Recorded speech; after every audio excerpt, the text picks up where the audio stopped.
আজান, যার মানে হচ্ছে আহ্বান করা, যার মূল উদ্দেশ্য হলো অবগত করানো।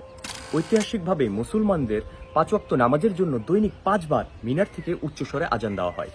কিন্তু আপনি কি জানেন, এই আজানের মধ্যে লুকিয়ে আছে অলৌকিক এক গণিতের খেলা, যা জানার পরে আপনি হতবাক তো হয়ে যাবেন, বরং আল্লাহর উপর আপনার ঈমান আগের থেকে আরো বেশি বেড়ে যাবে। আসেন জানি বিস্তারিত।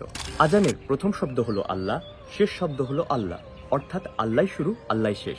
আজান শব্দটি পবিত্র কুরআনে রয়েছে সর্বমোট 5 বার। আমাদেরকেও প্রতিদিন নামাজ আদায় করতে হয় 5 ওয়াক্ত। আজানের মধ্যে সর্বমোট শব্দ হলো 50টি, আর আল্লাহ তাআলা মিরাজের সময় হুজুর পাককে সর্বপ্রথম 50 ওয়াক্ত ফরজ নামাজ দিয়েছিলেন, যদিও তা পরে কমিয়ে 5 ওয়াক্ত করা হয়েছিল। কিন্তু বুখারী শরীফের 3207 নম্বর হাদিস বলে, একজন ব্যক্তি যদি 5 ওয়াক্ত নামাজ পড়ে, আল্লাহ তাআলা তাকে 50 ওয়াক্তের সওয়াব দিবেন। সুবহানাল্লাহ।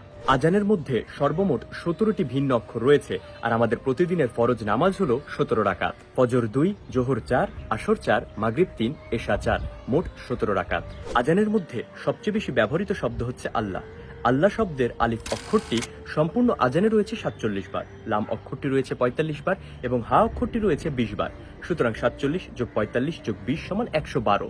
আর পবিত্র কুরআনের 112 নম্বর সূরা হচ্ছে সূরা ইখলাস, যে সূরায় আল্লাহ তাআলা নিজের পরিচয় দিয়েছেন। সুবহানাল্লাহ।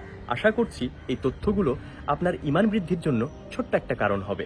সত্যি সকল প্রশংসা আল্লাহর নামে।